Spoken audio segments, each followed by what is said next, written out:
tuned into Beltway Radio, and I'm with you the one and only thing.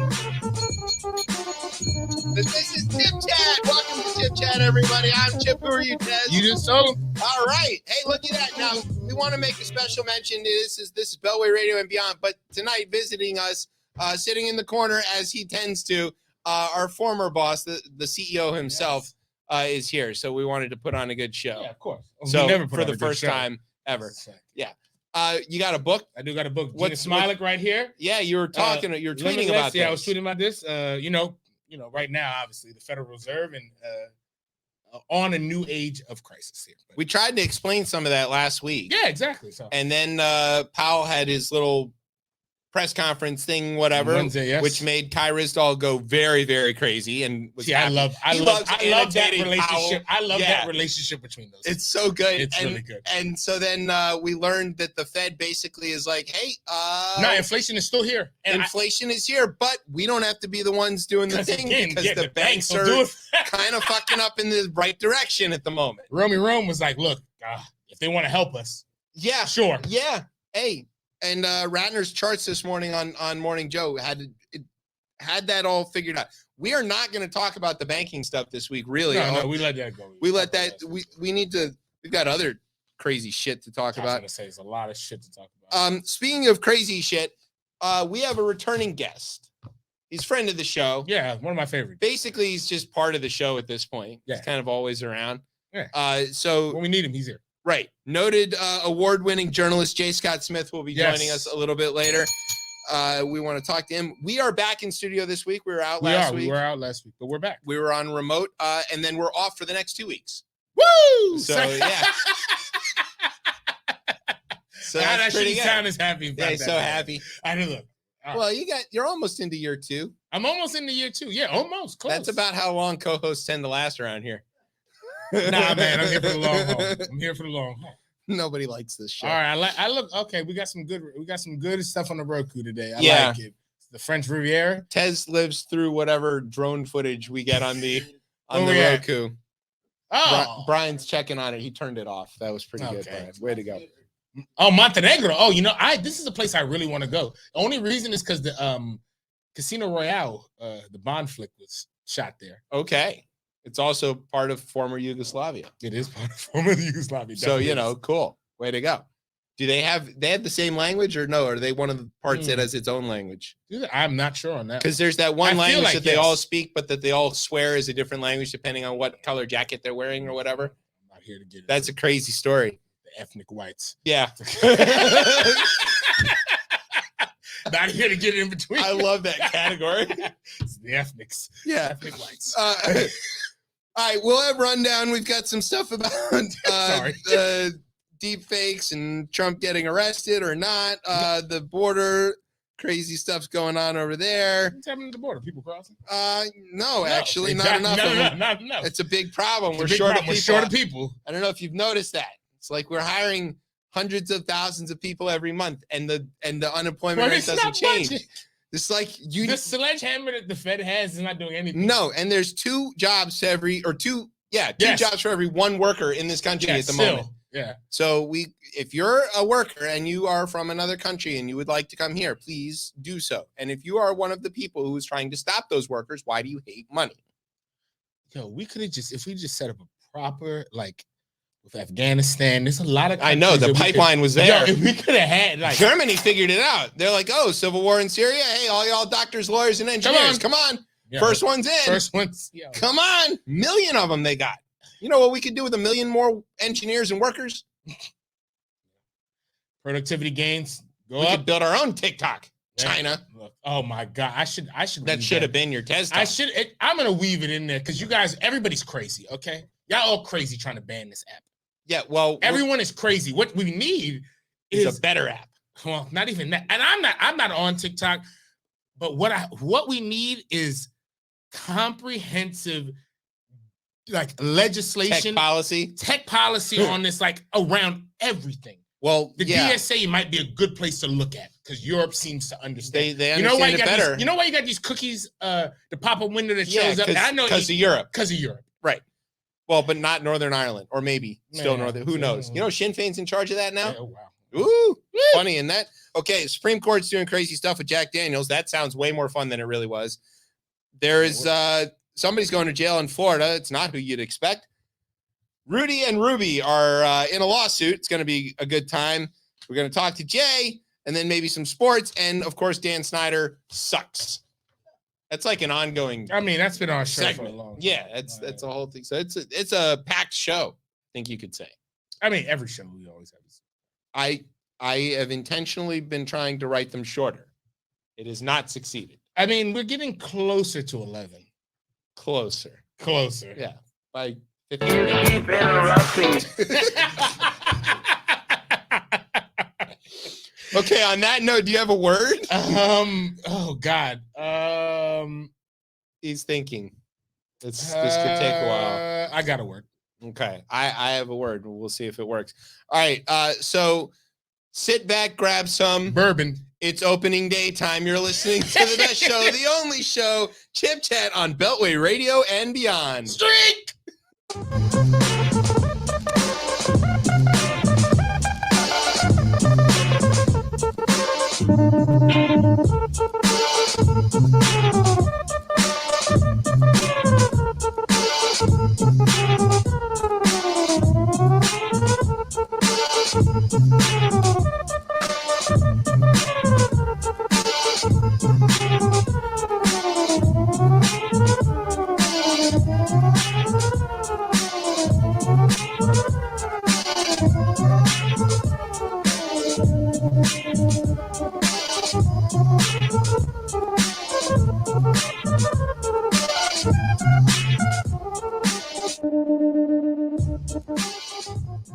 Welcome back to Chip Chat here on Beltway Radio and beyond. I'm your host, Chip. With me is Tez. What's popping up? Okay, so now we're going to do the rundown. This is the first part of the rundown, so I'm going to do the thing. Jay, if you're in the green room, you should be paying attention to what I'm about to do right now.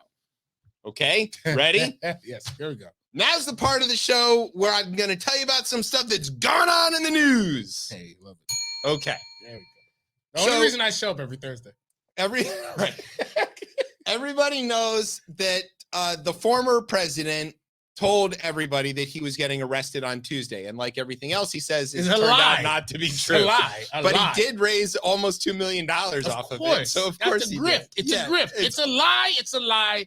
It's a grift. It's a grift. I'm fine with him grifting his own people endlessly. This is funny to me. I don't care. They're gonna say that they're gonna say that the immigrants are taking their paychecks when it's really him. It's not really the money because it didn't have the right colors of the QAnon shaman's face on it when they printed it in the George Soros, blah, blah, blah. Yeah, you know. Okay.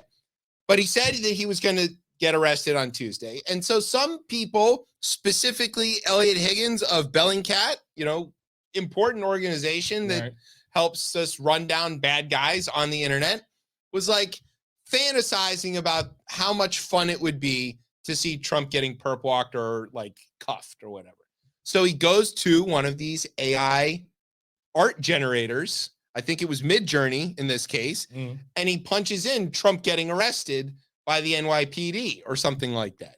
And sure enough, it spits out a couple of images, which he thought were pretty funny. And so then he tweeted them out. Now, don't look too hard at these because you'll see obviously how off they are. There's way too many legs, for example, and the badges are blurry and the faces are weird.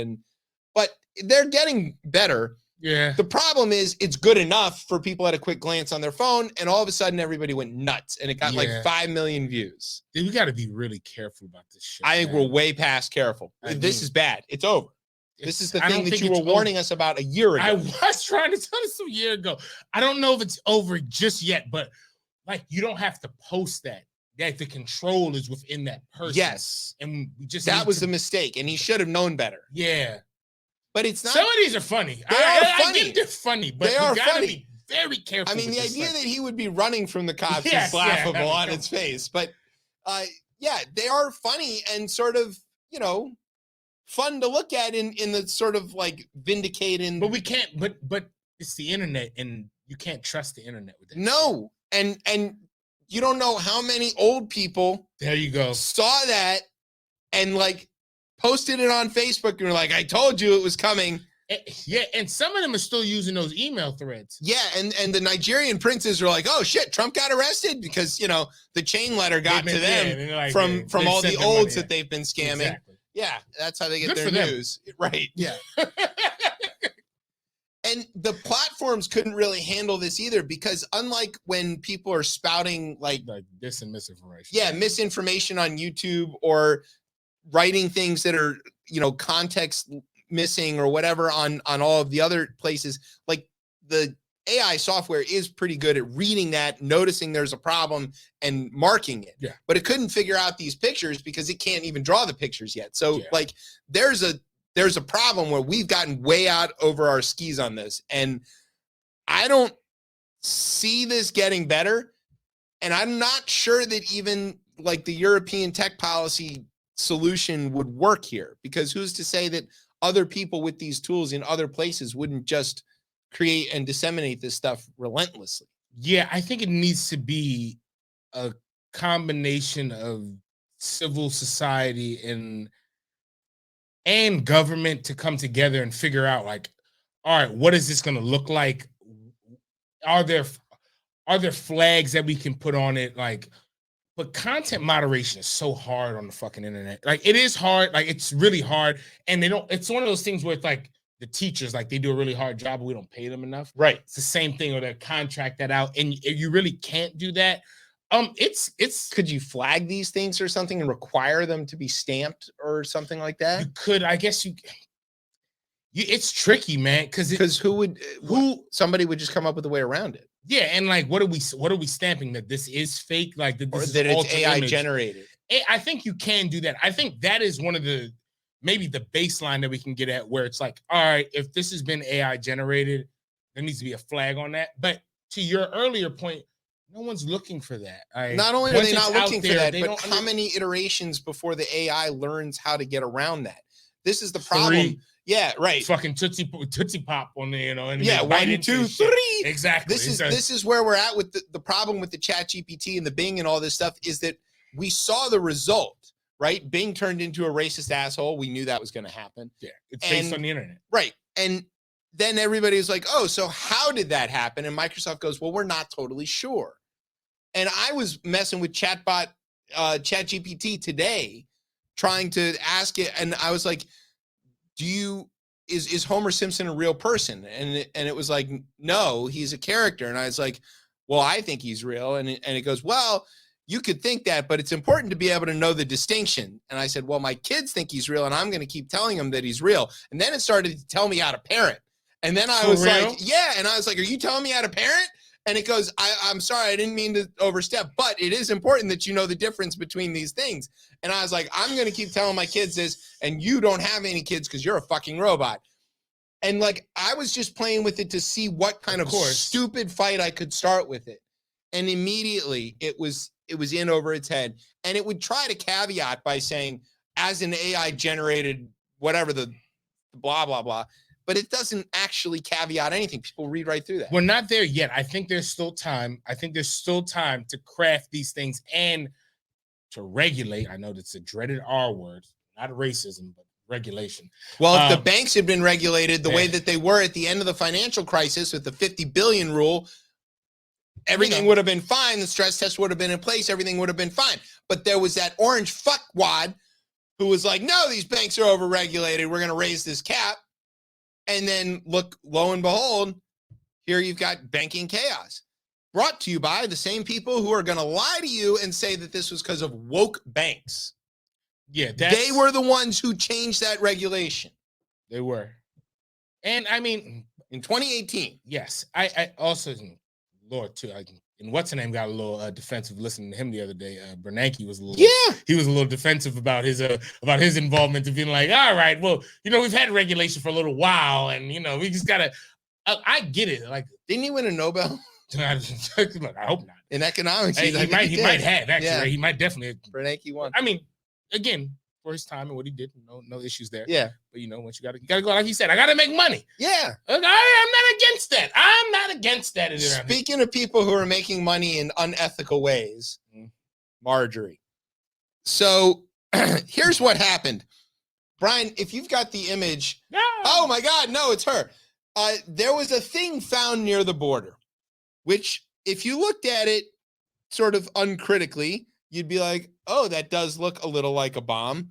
Kind of. It's a little duct tape ball with a stem on it. It might also look like a coconut or something. Yeah, A it's weight. like a bomb from like a 90s movie. Yeah.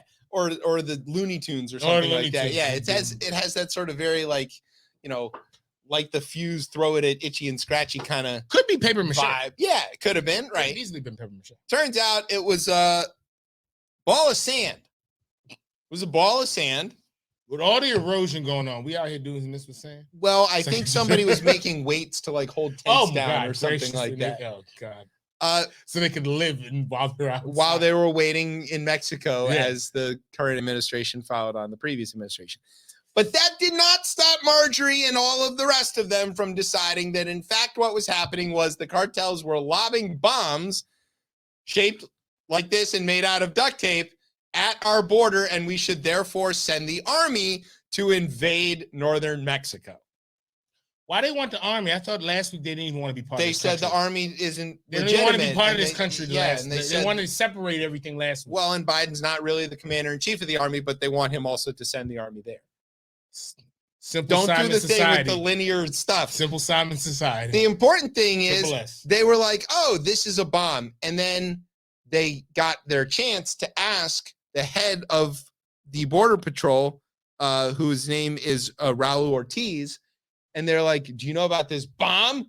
These bombs that the cartels are hurling at your border agents? And real people got to answer these stupid questions. And he goes, what are you talking about? Of course he does. I've never heard of this. And here's the quote. He just found out about it at the briefing, and he calls back to the office in a break or whatever. It turns out it's a ball of sand.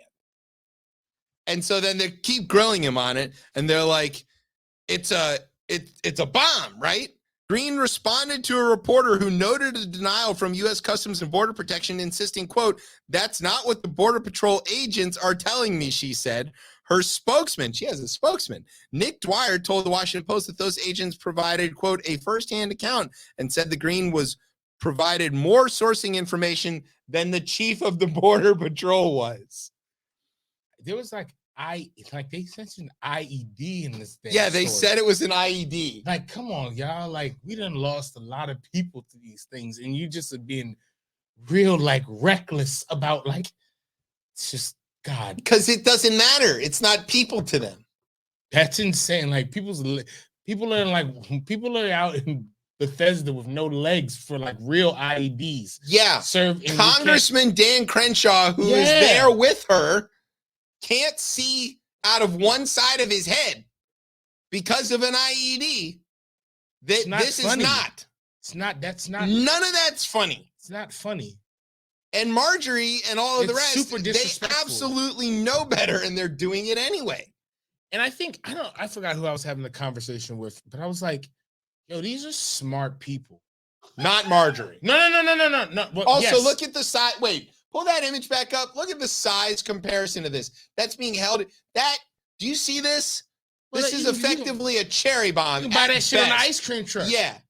At best. I'm just saying, when I say smart people, I'm just saying, they know what the fuck they're doing. They know better. Smart. They know better, and they're smart enough to know that they're trying to actively deceive ill-informed public, which is just very sinister. It's because obviously this country is ripe for this shit. Yeah. There's not enough guardrails up, whether it's in the schools, or education or critical thinking or any capacity for this. It's not there. So. How is Marjorie talking about this over the airwaves and raising money off of it, knowing that it's false, not wire fraud?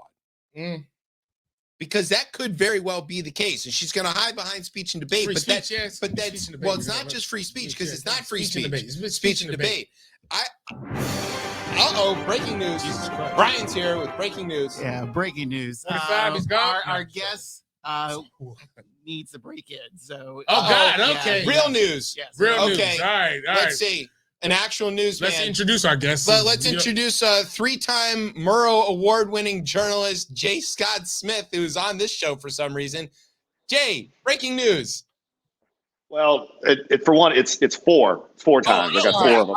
I'm sorry. You gotta get your facts. Yeah, I know. Well, the facts don't matter anymore. It's alternative facts. I got a fourth one on the way out the door, man. It was just it's how it was. But guys, thank you so much for having me. Normally I would have popped in a little bit later, but I got to kind of bounce a little sooner than expected. But I got time for this interview before I head out of here. We're going to skip ahead and do the interview right now with breaking news. Yes. Ready? News.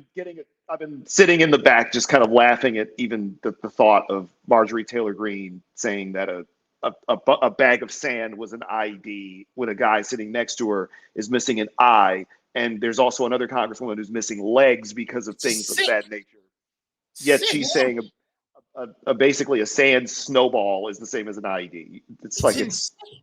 It's insane. This whole country has completely lost its shit, to just kind of put it in the best way possible. Now I can actually say some of those things for now. Is that this country's lost? So let's get to that.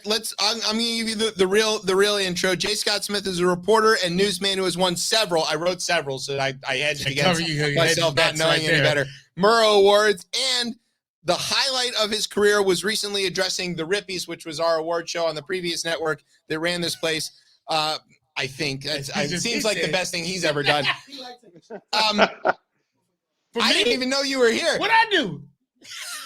No. This is the Rippies was Jay's highlight, I'm sure. Oh God. He told us how great our previous radio station was, which it turns out he was right. The Detroit native and recent Philly transplant and a lifelong Spartan. Sorry about tonight. An all-around good guy. Has a story to tell. So, Jay, welcome back to Chip Chat. What happened at that big commercial radio station, sir? Well, I went into work like I did every morning on the morning of the first Thursday of the month of March, and I come through the door and I suddenly get led to a room where there's a woman from HR waiting on me. And I hear the words, "We are undergoing some changes in our newsroom and we are eliminating some positions, and yours was one of the positions that was eliminated." It turned out that mine was the only position that was eliminated, but it's whoa. So yeah. Yeah, that was basically me in the car about 20 minutes later. So it was so the upside is I'm a free agent. So kind of I'm for the first time in a few years, I've got a lot more time on my hands. So after doing some great numbers here in Philadelphia and having a pretty pissed off, which is the last thing you need to do in Philadelphia is piss off a bunch of Philadelphians less than a month after losing a Super Bowl. But you pissed off a lot of Philadelphians, and here I am. Overall, as you see, I'm still standing, still here, still forever defiant with the ode to one of the most defiant individuals on earth. Great hoodie. I think you kind of know the mood that I'm in when I'm wearing this thing. Yeah. I know what it is. So what I don't understand about this, and what I really wanted to ask you about, is like you were the afternoon drive time news host and news director for the station, right? Well, not news director, but I was the afternoon drive time host. Yes. So they're not going to have afternoon drive time news on a news network or news station, right? They restructured the lineup, and see, a lot of that is stuff that I can't go into right now, but there's a second before I can go into that, and I'll be happy to come back a little bit later on in the summer and be able to go more into detail on that. But it's really they do what they want to do, and this company is looking at just like what a lot of these companies are dealing with. You've seen it with NPR, you've seen it with a lot of these other media companies, and Amazon is laying off people, Apple's laying off people. It is what it is. Now, you don't normally see just one guy get booted. Yeah. But it's like, it is what it is. It was me and one member of the digital staff who's an unbelievable human being. And I don't really have a whole lot to complain about. I'm going to be fine. I've got enough people looking out for me. Plus I've got opportunities popping up left and right. So I'm not in a bad spot. I feel for the guys who picked up their whole lives and moved out here and started this gig just to get their legs cut out from underneath them on a Thursday morning. I'm like, and the funny thing is, it was going to be Friday, but since I had planned to take Friday off, they just said, you know what, go ahead and take Thursday too. So it's like, that's how that. See, you need that Fonte line where he's like, yeah, motherfuckers couldn't fire me on Monday. Yeah. Right. So I had a whole week. Right. Get me out of here on Monday. Don't give me the whole week. Work, but see, the thing is, that was the end of Black History Month, and you don't want to fire the only black anchor. Oh, so that was my question. Worse. Do you and the digital person, whoever they were, share melanin in common? No, surprisingly, no. But I'm the only. I was the first full-time black anchor they'd had in the station's 60+ year history. And to be fair. I'm the only one who got flipped. People might not be able to tell you're black. So it's not initially things where like it's an obvious. Yeah, it's just radio. No, right? It's radio. You can't always tell. Can't always tell, but I would say things on air that made it pretty clear that there's a lot of chocolate happening on the other end of the microphone. Exactly. Well, yeah, we support the amount of rap lines and everything else I would sneak into newscasts. The "Don't be mad, UPS is hiring" that got text messages fired off. I was pulling them, and it was. They love that. I say this all the time. The people in Philadelphia, people say what they want about Philly because they own a lot of that shit. They don't run from it. But I'll say this: when this city has your back, it's like having an army behind you. And Philly didn't have my back through this whole thing. So I'm never going to say a negative word about them. Unless, of course, the Lions and Eagles play each other some point. There we go. There it is. And then I got to let them have it. It's just how that goes. But we got to. Or MSU played Villanova this year, and I told them, it's like, yeah, you already know what this is. You already know how this is going to be. I hope we kick Villanova's ass, and we did. It's just like that's how it goes. As it should be. Yeah, as it should be. You ain't from Philadelphia. Right. And they respect that. They respect that I came in here and I'm straightforward about that. And that's the thing, is that they know I'm always going to defend the hell out of Philly. But yeah, I ain't from here. These hats behind me, there's like a whole rack of there's Red Wings, Lions, Pistons. I'm a Detroit guy.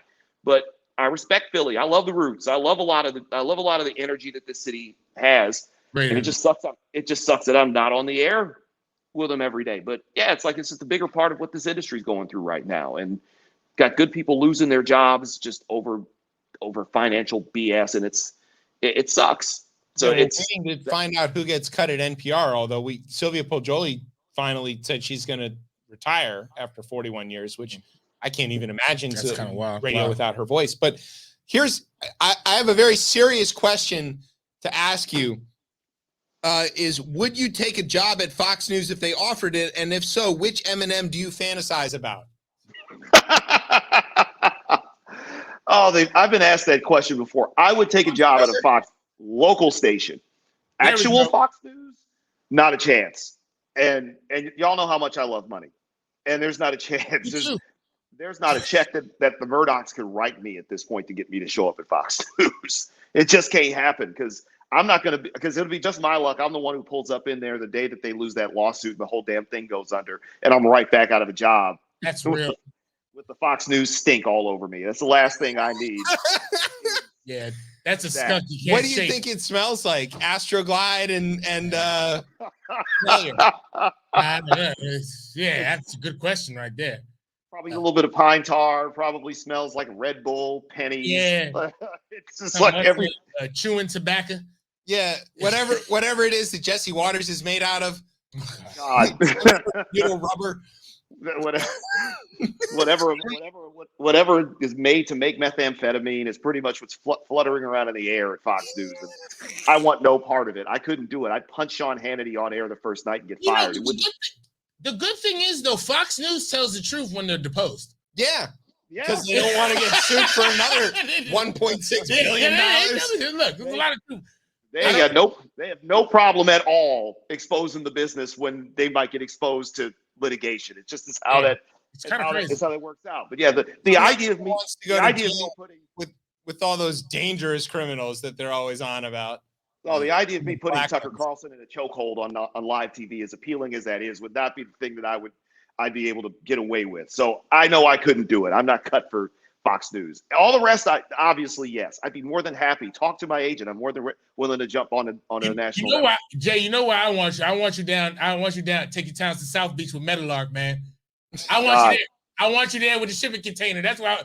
It's the only way you get me to move to Florida is if I work with Leviton. I get it. Or I would have to do it or I could do it from a studio someplace else. New York, man. New York. We could probably maybe get New York is close. New York is close. Yeah, like a 2-hour drive. Going to DeSantistan is not the place that I'm trying to be right now. I have it's a new segment I just created right now. It's called it's called One Word Answers. So I'm gonna say some names, things, and I just want 1-word answers. We'll keep it quick, we'll keep it fast. We'll start with ones we've already said right now. Ron DeSantis. Asshole. All right. Tom Izzo. Genius. Bell's Isle. You mean Belle Isle? Belle Isle. I'm sorry, I ain't saying it right. I'm from DC, man. It's okay. It's okay. Belle Isle.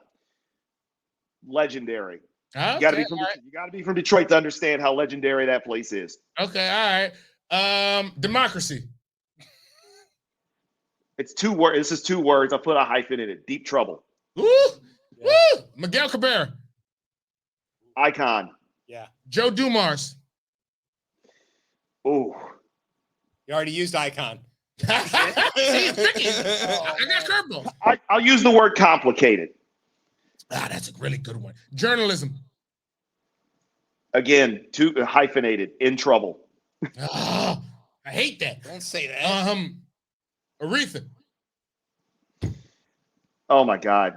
I call her auntie. I have a couple of fun Aretha stories. My mom always talks about how my grandmother, when they first moved to Detroit, my grandmother goes to this new church, and just like, they're in this church one day, and it's like the pastor is apparently just really leading this great sermon, and it's like, let me introduce my daughter. Now the pastor, I didn't think nothing of when she said the pastor's name is Pastor Franklin, as in C.L. Franklin, and here comes his daughter to sing the greatest hymn they ever heard. It's like, what is her name? Her name is Aretha. A few years later, they find out that young lady has become Aretha Franklin, and then we fast forward like almost 40 years later. I'm in broadcast school, and there's this young brother that's in this class with us. We're on the radio side, and he just kind of says in passing, is like, "Yeah, Aretha Franklin's my mother." This dude, like, in passing, as you do. Like, come on, bro. Like, really? Like, Aretha's really? Come on. And he kept saying it. It's like we just kept. And he was a decent singer. He's more of a rapper or whatever. We get to the graduation day, and we're all kind of waiting in the room to do the whole graduation thing, and we see a limo pull up outside the building, and who hops out of this fucking limo but Aretha Franklin, walking right in there and hugs this young man who was her son. And we were just in stunned shock, and she couldn't have been nicer to all of us. Like, was as sweet as ever. And we just kind of pulled us like, well, goddamn, she was your mama. We thought you were joking. Why would I joke about that? Fam, this is Detroit. We lie about everything. What the hell you think was going on here? All right, hold on. You said lie about everything. Kilpatrick. Speaking of which, Grifter. That's a good one too. Didn't he? He's free. Trump Pardoned him. Oh, right. All right, hold on. I got a few more. Microphone. Weapon. Yes. That's a really good one. I love that. Here goes one. Weapon. Eminem. Let's go piss off all the hip hop heads. Go. There you go. I'm a piss them all off. Detroit. All right. Here goes. I got one. I got a follow up to that one. Elzai. Ooh. Oh my God. Yeah. I'm playing dirty. I bet when I hear Elzai, I hear lyricism. All right. Okay. That's fair. Right. It's a good answer. All right. That's a good answer. All right. Game's over. Okay. So before you go, because we know that this is a school night for you, and you've got to go off and talk to your agent, which you're so fancy for. We can't afford agents, by the way. Hey, man, I got lucky. That's the best thing I said. I got lucky. It's 4 years bought me something. Jackson version right Which here. Is dumb, because you need an agent to be an asshole. You need the agent to be an asshole. So you be like, hey, I'll okay, well, we made the deal. Well, we did. I was an asshole on my own for the first 42 years of my life. I need somebody to represent all this and make this happen. Yes, as you should, as you distinguish. You should. Yeah, have of that. course. Come on now. 4 Murrows. Get it 4. right, Tez. Yeah. Because I fucked it up. Yeah, you fucked it up. I did my research. Okay, so we sent you a script, and I don't know if you've got it there in front of you, but we've got a drop. Now we want to record this, and we want to make sure that you understand that if you get a drop that we can use, you're joining an elite list, which includes basically would be you and Ray Suarez. So All right. Economic hardship report, no, that's another place that's another good spot. That could be another good spot over there too. They doing some dope shit over there. They're doing a lot of dope shit over there. I heard ProPublica needs some people on there too. So just, case. Okay, so Jake, can we get you to read the drop for us? And remember I said to pay attention to the way that I said the thing about the rundown? Yes. Okay. So let's see here what we got here. All right. So let me know when you're ready. We are ready. From Beltway Radio and beyond in Washington, D.C., I'm J. Scott Smith. And this is the part of the hour where I tell you some stuff that's going on in the news. I like it. I like that. I was just taking it in. I was just listening to it. Yeah, I like it a lot. That's Pretty good. You always have a home here with us, by the way. So, like, if you need, we can't pay you, but if you, but if you need a place to say stuff that you can't say in your real job, you know where to come. You've been doing it for years. Hey, man, if there's ever room for me, I'll gladly take it. And who knows? I've still got a microphone on my desk. I've still got a mixer. And I still own the intellectual property to that podcast I was doing all those years. So yes, it's never that the podcast ended. It's just that it went on a 2.5-year hiatus. And perhaps sometime in the near future, that hiatus is probably going to come to an end. So just kind of tuned for JSC Radio because it's good stuff, and you should definitely dropping that in there. Just saying you guys might get ambushed with episode 118 sometime in the next few weeks. If you need a guest, as is available. That is, we might need to talk about that because I'm always looking for voices. I got one in the chamber already for whenever 118 comes out. It's just I had to take care of some the other 35 chambers. As we go. Good. That's funny. Hey, well, if you need somebody to get the book club, I'm here. Yeah, I'm here for the book club. Like the Diane Rehm book club. I'm here JSC to do the book Radio. club right here. I supply the reading out here. Before I bail off here, I will make this guarantee. I will get my ass down to DC and actually do this in person with you guys before the end of this year, even possibly by the end of the summer. And then we go to get drinks. Yes. You need to make sure to come down like Nationals, Phillies, something like that. Oh yeah. No, we can't do that. No, the Tigers and Orioles. Tigers and Orioles is a better one. Yeah. Well, see, they switched up the schedule, so now it's like the NBA. All the teams are going to play each other now. Yeah. Oh, God, I forgot that was right, because we've only got that one series now. That's so real. Which is weird because it's supposed to be a home and home. Yeah, so you're gonna get at least something. I don't know if the Tigers are coming down there. I know the Tigers are coming here to Philly, but I'm not sure if they're going to go down to DC. But clearly, I can make my way down there. Yeah, and it's not going to be a problem at all. And I can pick you up at Union Station. Why do the purists hate the WBC? Because they're old and they're old and white. Old and white. Yeah, because they're old and white. Yeah. They don't like all the fun. They hate fun. They hate fun. The WBC is the most so fun amazing. Thing. And that final, oh my God, and we all got to see it. Like Trout, it was like as if God himself was like, I will script this for you. And lay it out perfectly. And Ohtani striking out Trout with the most unhittable slider I've ever seen in my life. At 100 miles an hour, after he burn those two right past before that. 102. The slider comes in. I mean, this is full baseball geek shit before I go. The slider comes in, and if you watch the replay, if he doesn't swing at it, it's still a called third strike because it goes over the black, hits the corner, catcher frames it perfectly. So, I mean, Trout was dead man walking. The only thing he could have done was foul that off. He was dead man walking standing up there. That's what I need all my baseball to be, is Miami, which can't sell out for shit, getting 40,000 people going nuts over this. The Marlins probably look at that and be like, "What the fuck are we doing wrong?" I can't believe there were that many people in our stadium. Yo, they brought Cuba into Little Havana. Yeah, and one of the dudes stayed. They defected. Yeah, it's insane. Even like taking batting practice had better attendance than the entire Marlins season. I love that tournament. They're gonna go get Gary Sheffield back. That's the last time anybody came. Yes, the World Baseball Classic is better than regular baseball. Like, looking at this. Looking at this thing right now, because I see you got it up right now. Look at this pitch. Watch this pitch. Oh, not a chance. Not a chance. On the corner, he could not hit it.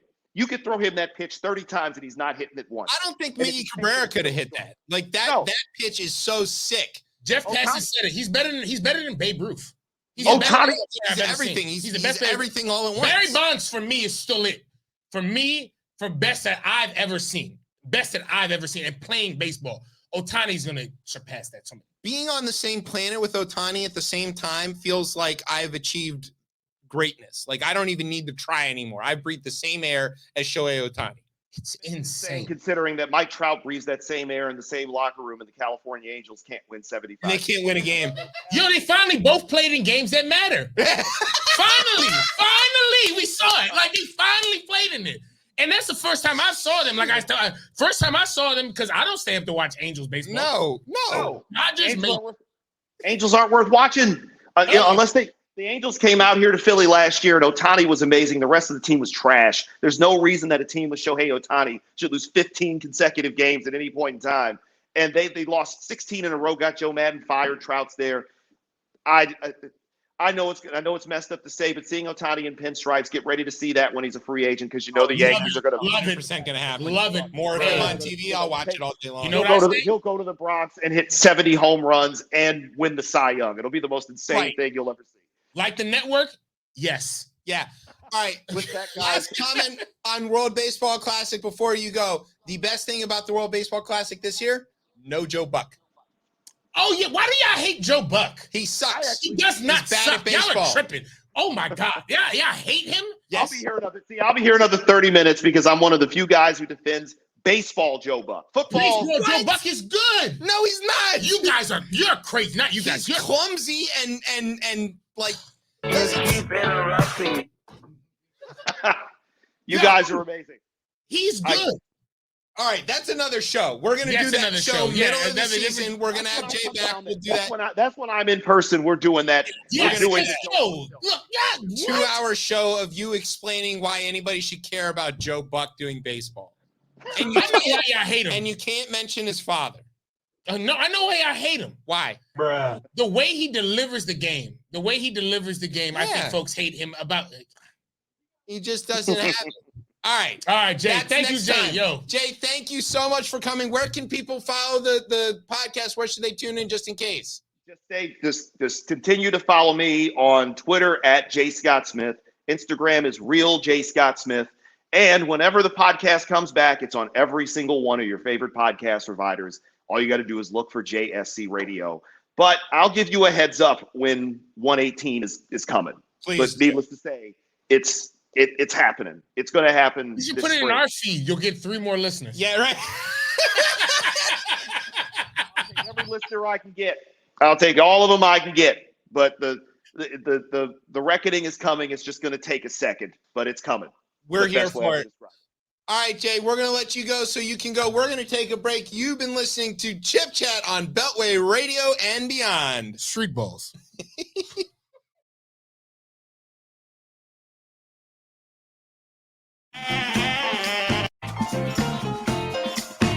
Yes, mama, he treats your dad mean. All right. Well, he's the meanest man I've ever seen. Mama, he's so darn lazy. He drives me crazy. Takes out my money. Makes me call him honey. Ooh, yeah, mama, you show me treat your daughter me. Ooh, hey, mama, you treat your daughter me. Yeah,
Ooh, hey, hey, mama, he treats your daughter mean.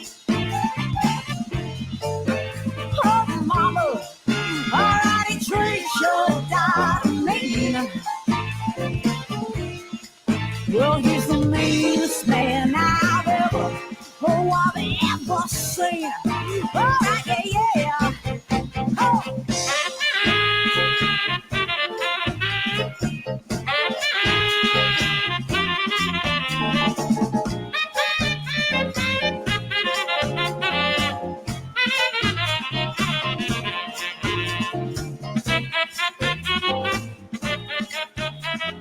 All right, welcome back to Chip Chat here on Beltway Radio and Beyond. I'm your host, Chip. With me is Tez.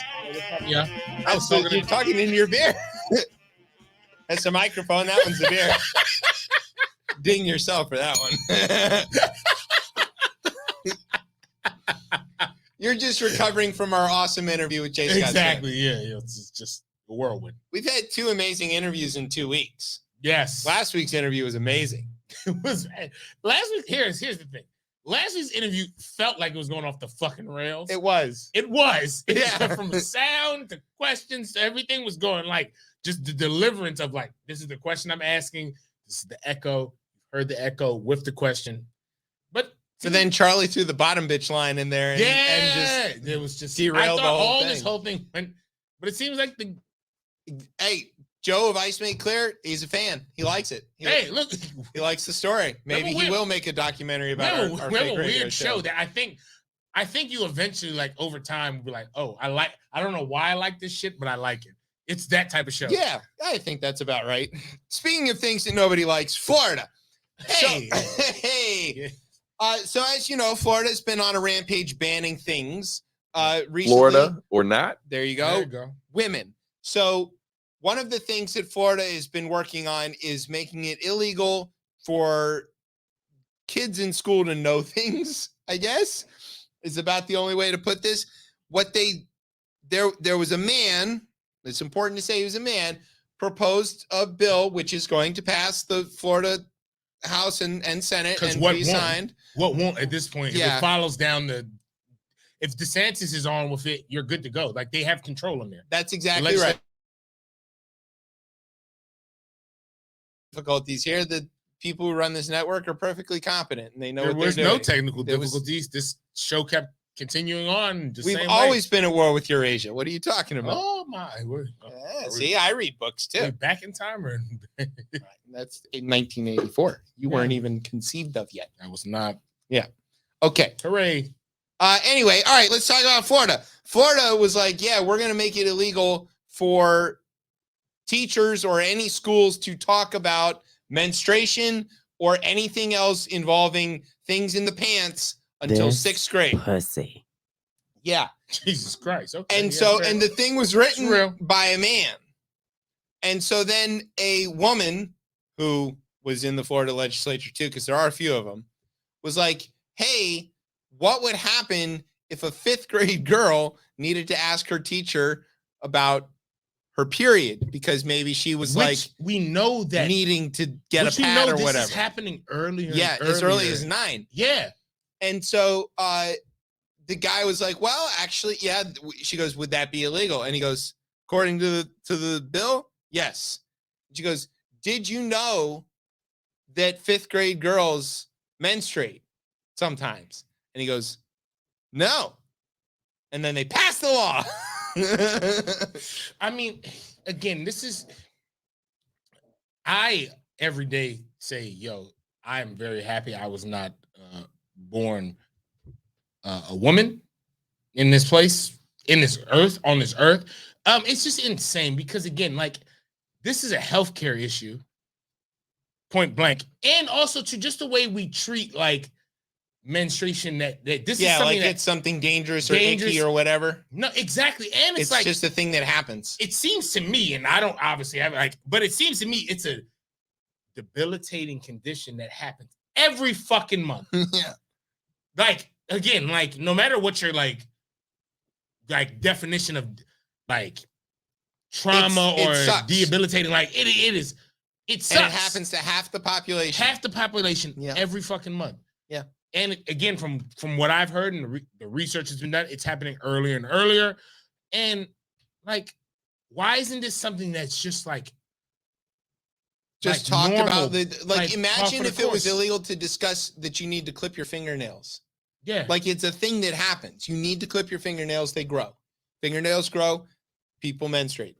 That's a thing. It's not like a big deal. It's not scary or complicated. But we could make this easier for half the population. Yeah, and not only that, the reason that these kind of guys are in government being grossed out by this is because they didn't learn about it early enough to normalize it. They learned about it later after they were already established in their patriarchy, cocoon where things are made for their white men society. Guess what?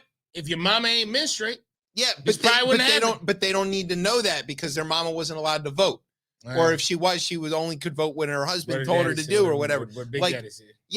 The whole situation, like the reason that we're having laws banning women, and that's what I'm just going to say, simple. Like any of these anti-abortion laws are banning women. That's what they're about. Simple. They're about subjugating women. The reason we have that is because the men of this world, but specifically of this country, have not had to understand or know anything about women.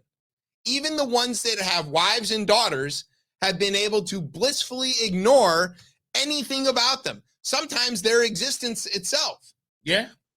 They just don't have to know about it. Oh, that's a thing. Go talk to your mother.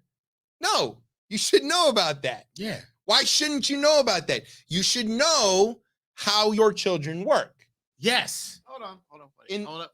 Brian's got thoughts. I got thoughts. Okay.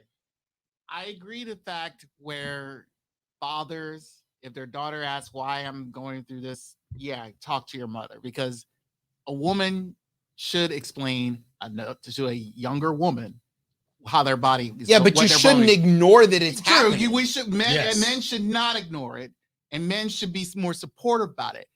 When I read this story and I submitted, I was the one who submitted it because the fact is like it's so ridiculous that Florida is de-educating their own state. Yeah. It is ridiculous. Is it ridiculous? That it seems to be genius for what the politicians from South Miami up to Jacksonville. If what you want is a right-wing theocratic patriarchy of white men, then of course you would de-educate people. Because as soon as they can think critically, they'd be like, oh, this is bullshit. Fuck that. Evangelicals around the rest of the state, when you get down into South Florida, devoted Catholics, no, this shit makes perfect sense. Yeah, but also keep in mind, these labels that we're using don't mean what you think they mean. Yeah, these evangelicals are not evangelicals. Yes, I get, yes. They are Christo-fascists. Yes, fair. They are not Jimmy Carter, and they do not believe in helping their fellow man whatsoever. They are lying on their face when they say that stuff. What they are selfish. What they are is self-interested. They are destructive. They are rapacious. They are interested in only what they can take, and they score points by harm. They count how many people they can injure as victory. And I'll take this one for the Cubans in South Florida. They are Fidel Castro.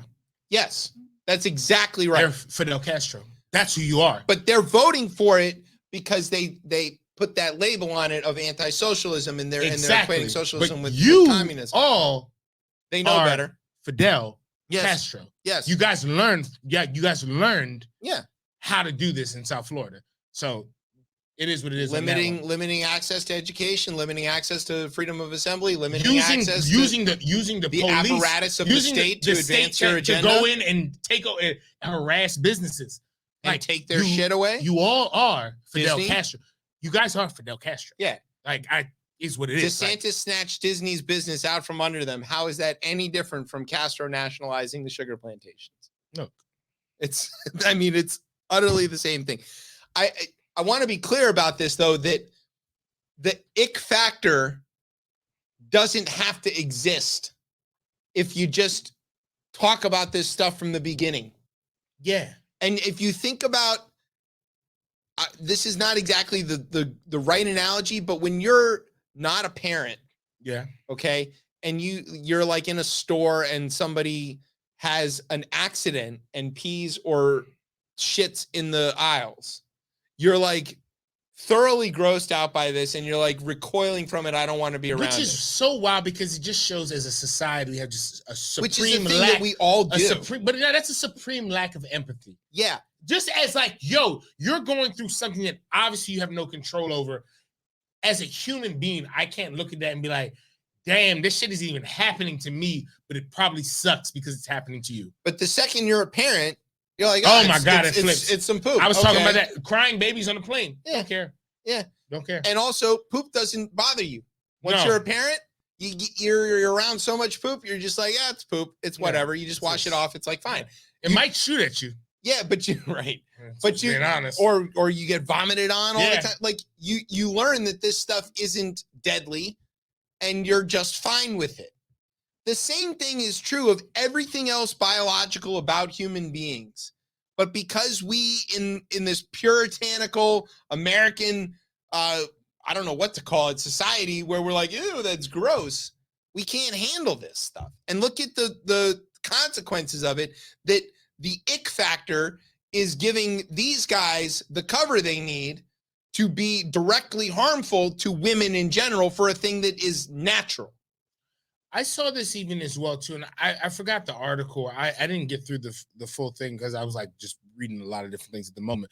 But it was in the trans community, and they were like, they're using the curiosity that people like, questions that general folks have about that community. Like they're using that like as cover for even more so like folks are weaponizing that curiosity. Yeah. And it's just like, yeah, we're like, right. I'm not being a bigot. I'm just asking. I'm curious. Yeah, exactly. And like, there's a way that you're able to do that. And like, you can do that where you're not like offending people. But when you are offending people, like, I don't know. It's just, they're doing it on purpose. Obviously. Yeah, obviously. Okay. Speaking of on purpose, France. Okay. All right. Look, the French is a lot more rowdy than everybody else. And they've been like this for hundreds of years. From like, look. From the Marseillaise exactly. to now. They've always been this way. Yes. Okay, but here's the thing that you need to know about France. In my entire life that I can remember, let's world couch politics, this that you do not like them. I don't like the French. All right, let's That's start there. True. First start there. Okay. However, I do pay attention to their sort of general politics in the way that an American could, right? And in my entire lifetime, every single president that has been elected since I can remember, which is going back to maybe like the late 90s. So the last 25 years has run on a platform of modernizing their economy, which includes two main factors. One, lengthening the work week from 30 hours to 40 hours. One. Two, extending the retirement age from 62 to 64. My only challenge will be there. This same country now here has talks of bringing the work week down to 32 hours. We're talking about, because of efficiency gains and stuff like that. Yeah, okay. But the second piece, all right, I'll talk more, but like that first one, like, probably don't need the merits of this are not really at issue here. Yes, I think that's for economists to work out, and there's, and they can work that out. They can work it out. It's a math problem. It's not a society problem. It's a math problem. They can figure that, and they are figuring that, and it's happening, and it shifts around, and it's in real time. The important thing is that every single president who has been elected in France in the last 25 years has run on a platform to do these two things. And in every single instance, the second they try to do the thing they were elected to do, the people who elected them revolt to the streets, and they start burning tires and going on strike. Like the French are different with this revolution shit. Yeah, they're used to it. They are used to this. They've been through it so many times. It's in living memory. Yeah, like again, even what's the word for the thing that chops your head off? Oh God. It's a guillotine. Yes. That's not an English word. Not an English word. Right. And this again, talk about Haiti and its importance to like that even the Haitian population, like the Yeah, they have reason a why touch of this. the reason why they were able to again win and be the first society to like become a non-slave state and overthrow slavery is because of this type of shit. These pamphlets made it in to fucking Hispaniola, I guess at the time, Right? And the Haitians were French enough to know that they were ready to revolt at like a drop of a hat. I like this shit. Yeah. Fucking workers, we're working. God damn it, burn everything, burn it all. Yeah, and they were off to the races. It was done. So there's a different spirit with these people. All right, so but what did happen is that Emmanuel Macron is not playing around with this shit, and he figured out a way to force it through. Yeah, and it's gonna bring in the French system is a bit weird. It could, but it's going to. But there again, she was running on this same thing. Yeah. Okay, every serious politician who's ever run in France in the last however long understands that they are a drag in the rest of the European economy and the rest of the developed world economy because of their stupid working laws. I don't know if they're stupid working laws. I will say they're non-competitive, let's say. They're non-competitive, and some would be like proletariats unite on that shit. Yeah, but it's not just like overt socialism in terms of like a safety net that protects people. It's like we like this shit and we don't want it to We go. just don't want to make money. They just, I mean, that's their thing is that money doesn't matter and life matters more. Like that's maybe the French we should be more French. Okay, that's all wonderful and brilliant, but that's not how the rest of the world is wired. Yes, it's not. So is that the problem though? Well, unless you're gonna do the burning of the tires in the rest of the world, it's not gonna happen. If you want to spend all day at a fucking cafe and then go to the beach and shit, that must all be nice. Somebody's got to pay for that.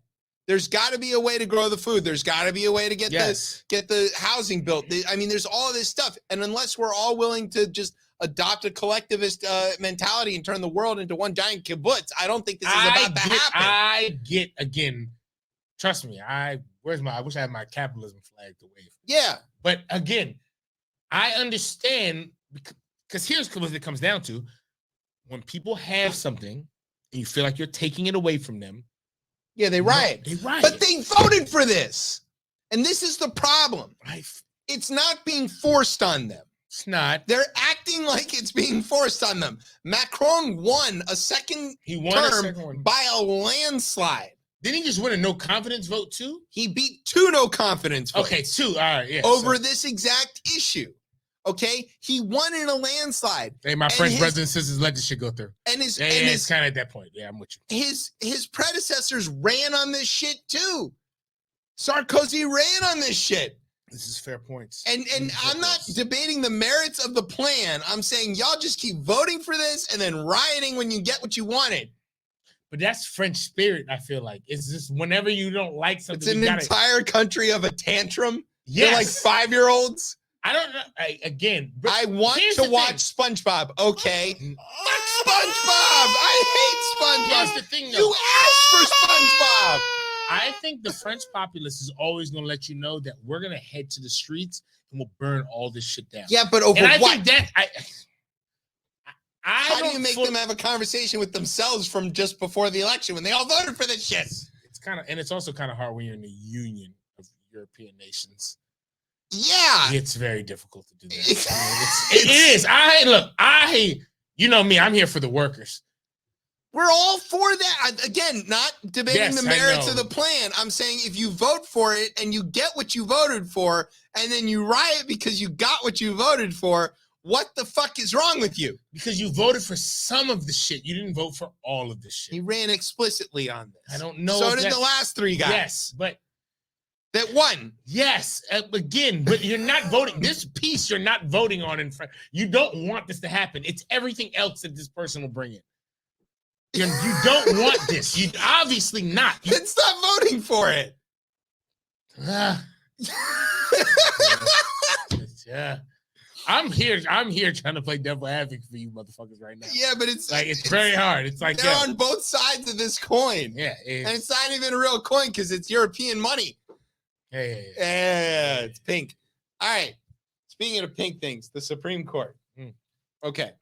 Before we get into this, I want to make a point that I heard Nina Totenberg reporting on this story that Nina Totenberg, Yes. talking about poop on the radio a lot. And I was like, oh, this is journalism. Shit. Thank you. At issue at the U.S. Supreme Court is possibly the dumbest argument the U.S. Supreme Court has ever faced. Don't you want to know what it's about? Whiskey. Yes. Now, you and I are fans of whiskey. I'm a former fan. I am still a fan of whiskey. I've seen you be a fan of whiskey. I've trained. Yes, you have. I have transitioned to tequila. Okay. Well, it's a good thing. I've transitioned in. You know, I like uppers versus downers. Okay. I'm good. Hey, for me, it works either way, but you've seen both sides of that coin too. Yeah, exactly. Okay. You've heard of Jack Daniels? Yeah. Several people have. There are many songs about it. Frank Sinatra's buried with a bottle of it. It's pretty famous. People have heard of it. Shout out to Uncle Nearest. Yeah. Who taught Jack Daniels how to make whiskey. Yeah. And go get some Uncle Nearest. Yeah. Much better than Jack Daniels. Yeah. Okay. Importantly, Jack Daniels has a pretty famous bottle and label. Famous. Easily recognizable, even if it's from a great distance, and even if it's a sort of like just meant to imply the idea of this bottle. Them and Makers, right? Maker's pretty Makers notable is too. notable too. Probably Yeah, those two, right? The ones that Beam you might forget. Beam you It's forget, like it's yeah. nothing. But Maker's bottle, sure. The important thing is that there are dog toys that resemble Jack Daniels bottles. Obviously, because again, parody and 'Cause whatnot, why not? you know. And they're called the toys made by VIP Toys, and it is called Bad Spaniels. It says Tennessee Carpet on it, and instead of the 40% alcohol by volume on the bottom, it says 43% poo by volume. Good making fun of this. It's great. It's good. It now I'm a dog parent, right? If you have dogs, you understand that the dog toys are created for the humans, not for the dogs. Yeah. They have to appeal to us. We all think this is cute. This is funny. Oh, isn't it cool? Sparky's chewing on a bottle. It looks like Jack Daniels. Ha ha, Sparky, whatever. So they've been making this for a long time. Well, apparently Jack Daniels does not like this, and they are suing. And it got all the way to the Supreme Court over the dumbest possible argument. We are in court watching this happen. Now, they went into court, actually, I think it was today or yesterday, for oral arguments about this. The conservatives don't want to hear this because they say that this is free speech, and if you can't make jokes, parodies, and shit about then we're not going to be able to, rail about COVID vaccines or whatever. And the liberals are like, this is a moot case because there's no possible confusion here. There is no chance, none whatsoever, that somebody is going to see this dog toy and make the mistake that is a bottle of Jack Daniels. It's like the Haribo Coca-Colas. Like, I don't think they're real Coca-Colas. No, and I know. And they taste closer than I'm sure this dog toy does. And the argument that the Jack Daniels folks are making is that this is sort of like those food knockoffs, especially like with the edible products, with the Oreos and all that stuff. Yeah, and they're saying there's people that's diluting the brand and all. It's the dumbest. And I like Jack Daniels. I'm a fan. I drink plenty of Jack, and I have always liked Jack. A Jack and Coke is a go-to drink for me. This is stupid. Why are you fighting this? It only makes you more popular if the kids that you want to become Jack Daniels drinkers see their dog playing with this Bad Spaniels bottle when they're 16 and trying to get whiskey. They might not know to go get that Burnett's garbage, whatever Canadian Mist stuff, but they sure as shit know the words Jack Daniels. Why? Because they've seen it their entire life. Completely hustling backwards. What they should have done is bought this company. Yeah, or just licensed partner with it, whatever. Like, there's so many options. Completely hustling backwards. Stupid. Okay. Speaking of stupid, back to Florida. We're back. Yeah. Now, you may have heard of the Don't Say Gay law that's passed in Florida. They're trying to expand it. Now they don't want to talk about gay relationships ever in school, all the way up to the 12th grade. But it's interesting how they wrote this. I think we've talked about that before, that they're not allowed to talk about gender identity or sexual orientation to the students. So if they read a story about a husband and wife, That's a sexual orientation. What if I don't like that? If I'm a gay student, That's exactly right. Yeah. So if you're going to make it so that you don't want the heteros to be uncomfortable knowing about homos, well, now the homos can say that they're uncomfortable having to know about the heteros. And you don't get a pass because it's a heteronormative society, because the way the law is written, it says gender identity or sexual orientation. Man attracted to woman is sexual orientation. If you say mommy and daddy in Florida, you're going to jail. I would love to see that make it to the It's unelected bubbling. nod. I would love it to make it an unelected nod because I would love to see how they rule on that. It's bubbling. Because what are they going to say? They Well, have. I mean, again, because they're accountable to nobody, so they're just going to make up a reasoning. But yes, tradition. Yeah, right. This is not, which is nowhere. I've not seen that anywhere in the. Not seen. Not seen. That's right. There you go. Okay. Speaking of which, the guy who wrote the "Don't Say Gay" law in Florida is a dude named Josh Harding, or Joseph Harding. Sorry, Joe Harding. That's even funnier. Yeah, it's a lot pretty more spot funny, on, yeah. right? It's if there's a gay And porn a name, smug face right here. if there's ever been a great gay porn name, it's Joe Harding. Yeah. Yeah. Yes. Okay. Featuring Joe Harding and don't X, say X. Phil. Yeah. So he wrote this law, and he's not in the Florida legislature anymore. Why not, Tez? I'm sure he did some type of fraud or some type of fraud. I'm going with fraud. Yeah, he pleaded guilty Tuesday to wire fraud. SBA? Yeah, he stole a bunch of COVID loans from the Small Business Administration. That's exactly right. No. He obtained more than $150,000 in pandemic loans. I looked at what was offered to me. I never hit submit. I didn't even buy. I don't own a company. I mean, Yeah. I do. We own this show. Yeah, but never. This doesn't have employees. I never hit submit. No. Never hit submit. Oh, Brian's an employee. Yeah. Well, I only kind of pay him. But Nah. regardless, as it wasn't eligible, we were still doing the show. We weren't impacted by COVID. Florida or not. We got better at this show somehow during COVID. Tez came. Yeah. So, okay, the important thing is he's going to jail. He's looking at like 35 years. They handed us. They give that to white folks in Florida. Yeah, for committing wire fraud. It's federal. Yeah. Yeah. Stole from the feds. Yeah. It's not good. Sorry. So, way to go, buddy. Speaking of Florida, remember Florida that or election? not. Yeah. There was an election. Yeah. Okay. was. What's a little bit north of Florida? Georgia. That's where those giant men who they call college students play football. Those are not Those are not students. college students. All right, let's just be honest here, guys. Those are NFL players. Yeah. Where but do they find them? I don't know, but how can we get them on the Washington football team? We'll draft all of them. Draft the entire Georgia defensive line. Come on, enemy. Well, he's offense. Yeah, we don't care. But so- get that quarterback kid too. He's real good. We don't got one. Got Jacoby Brissett. Look, hey, big season coming up from Jacoby Brissett. Hey, Gino got I just paid. said it right here. I just said it here. It's possible. Yeah, I'm saying it right now. Big season from him. Big season. Gino is making more money than Lamar this year, by the way. It's just insane. absolutely hilarious. Okay, so up in Georgia, there was an Is election that fake news? that Trump lost, but he doesn't like that. Remember, he's He going had to to jail find for just that. one extra He vote. needed to find 11,780 votes, which is one more than we have. That's One the more than direct we quote. Yes, Which is the one that's going to get him. that is. Like, Well, New amongst the others, York, New York might be a little sketchy because it's slightly less open and shut. shut, but this one here, The done. dude's on tape. He's dead to rights. It's done. Speaking of dead to right, Rudy.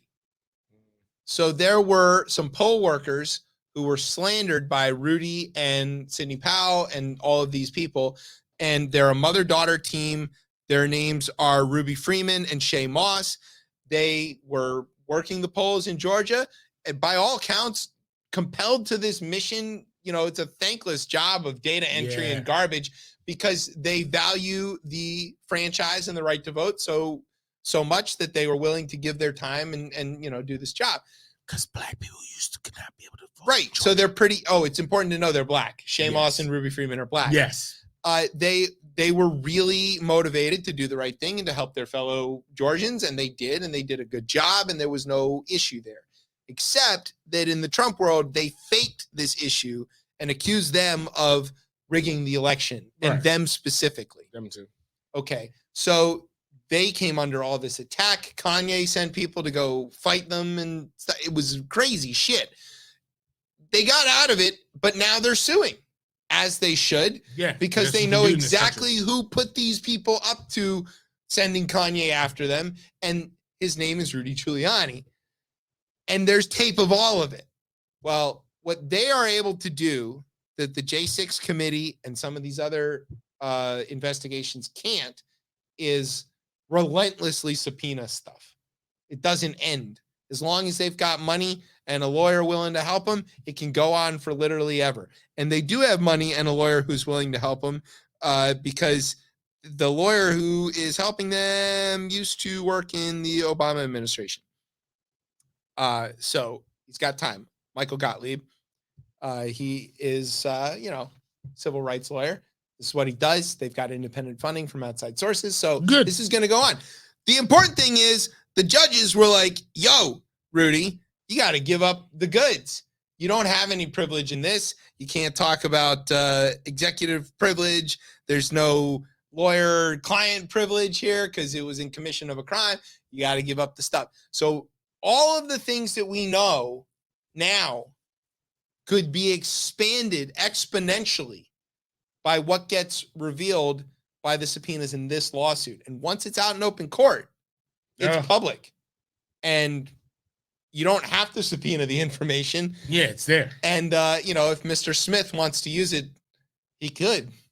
Or if somebody wanted to say, sue Donald Trump for putting Rudy up to this, they could. And they should. Yeah. So once again, Shay Moss and Ruby Freeman, heroes. Yes. The greatest amongst us. There is nobody better in this country than black women. None. There, I keep saying it, but if you want to see patriotism, black women. And here's one that y'all are gonna be mad at this one, but like pre-Civil War and after Civil War, no greater contribution. And Yeah. you know why? Yeah, but not just that. That the commitment to the concept of the United States as it existed on paper, but never has in real life. There's no group that is more oppressed by the system as it stands. Yeah. And that they have stayed and been committed to hoping to reach those ideals that were inscribed on that parchment so long ago is unbelievable. I Crazy. can't see a commitment like that. Yeah. Anywhere. Do you want to take a break? We probably should just run through this. You want to just run through it? All Let's right. run. Well, let's just do some TES talks then. All right. Okay. Where do you want to start? You want to talk climate, DC budget, or DC housing? I don't know. It's your talk. You pick one. Pick one. Climate. Obviously, right? 'Cause Yeah. Look at these dead ass birds. Look at these dead ass birds. Brian's not going to play. He doesn't care. We can do it ourselves. That's fine. All right, we did it ourselves. Look at these dead ass birds. There you There it is. Yo, IPCC. Yeah. It's not good. It scared the shit out of It's me. really not good. They're like, we've been warning y'all. Quote, just a quote from them. Humanity has reached a, quote, critical moment in history, right? The shit is, we're here, guys. Yeah. All of my brothers and sisters in California right now, over the last 3 months, y'all are feeling it. Yeah. There's Atmospheric rivers. Every 3 weeks. What is that? Every 3 weeks. It's not a word we knew. You know, atmospheric rivers are now like the new, like, severe thunderstorm, Yeah. which is not cool. No. It's not cool at all. Yo, we got like there's a climate time bomb that's happening right now. It's going. It's literally detonating at the moment. Detonating at the moment. I'm not going to belabor this point too much because I've done this a lot on the show here. All I'm going to say is, one, governments need to fix this issue. This starts with government. Yes. Individual actions, please do them. Yes. No one's saying, but I understand where you can look at this and be like, what can I do? You can do your actions, but this is a governmental. Don't wait around for the government to come up with what you should do. Do as much as you can, but nobody can fix this without collective behavior. The engineering is here. the money is definitely here. Yeah. And like the will is lacking. Tighten up, y'all. We ain't got much time. No. We don't have much This is time. a real climate emergency. We don't have much time. And again, like shit over the next 100 years is gonna be really bad. It's gonna be really bad. I think we need to shorten that timeline substantially. No, but I'm just saying 100 years from today, like it's gonna be bad. But it can be, we can limit the suffering. We could. We can't, like, it's possible to do. We can limit the suffering. I do think a lot of these nations need to buckle up, specifically ours. And I feel kind of bad because, there was the Inflation Reduction Act, the IRA is the biggest commitment we've ever had. Yeah, but it's still pennies. It's more pennies than the United States has ever given. Yeah, but it's still not even close. It's not. So Joe Manchin was out railing against ESG stuff this week, and that makes sense, right? You know why? Yes. Because he would love to be able to park his yacht on the coast of West Virginia, which is likely to be the case if we don't do something soon. Eventually, either the air in West Virginia will not be breathable, Right? or the sea will have made it to West Virginia. Yeah. Coastal West Virginia will be a word. Easy. Yeah. It'd be like, So- we're going to Charlestown. It's right on the coast. Yeah. Easy. Because it will be. Quickly, DC's did a great story on just like housing rentals and Shout out to their new reporter they got. She's been covering the housing and stuff. Yes, Morgan Baskin. There Morgan you go. Baskin is and just a very revealing report. I suggest everyone to go and look at it. But Also, it's pledge drive this week, so it buy is- your tote so bags. Buy your tote bags. Yeah. It's evident that affordable housing and deeply affordable housing, specifically in the rental marketing aspect, Subsidized housing. subsidized housing, I guess, for rental right there. It's not really housing. And what it ends up being is maybe a roof over your head, or maybe there's Maybe not pipes, even that. maybe not, or maybe the pipes over your head are leaking, Yeah. flooding out, and it's just a really deep story that you should I implore everybody to go and check out. They spotlight this one, and I'm sure it's not just him. So I don't want to spotlight just him, but they spotlight this one, which I would call a slumlord. I don't think there's any other way. They spotlight a slumlord who's been able to maneuver through the DC government and continue to buy up properties for cheap, rent them out for, I would say, again, it's tricky, but above a market value for a person who can't really afford it.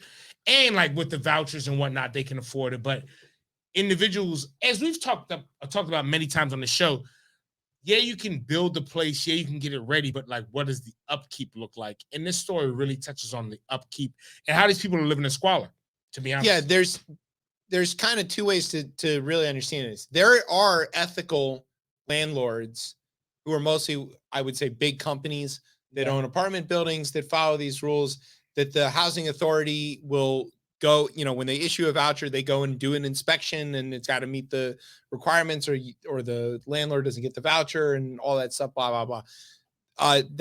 But the regulation is spotty at best.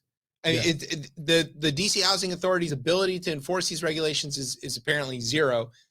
Then there is the other side of this, which is the small property owners where, somebody buys a building of 10 units or whatever, and they're able to fill out the paperwork to operate within this system, knowing that the ability of the enforcement mechanism to actually regulate them is zero. Yeah. And then they're just taking advantage, not just of the taxpayers for the vouchers, but also of the residents who live there, because they know that they're helpless. They can't move. They can't go anywhere else.